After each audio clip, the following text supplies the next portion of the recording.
ఏది మంచి పెట్టుబడి, బంగారమా రియల్ ఎస్టేటా? గత 10 సంవత్సరాల కాలంలో అత్యధికంగా రాబడిని ఆర్జించినవి రెండు.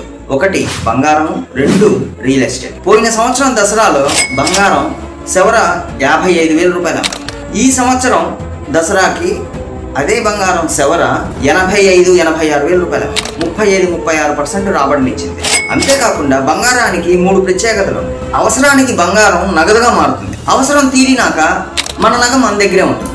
ఇక రెండోది, బంగారము నగదు 2 వేరు కాదు, ఒకటే రూపం. వ్యవసాయ ఖర్చులకు కానీ, వ్యాపార ఖర్చులకు కానీ, అవసరాలకు కానీ అదే బంగారం మనకి అవసరానికి ఉపయోగపడుతుంది.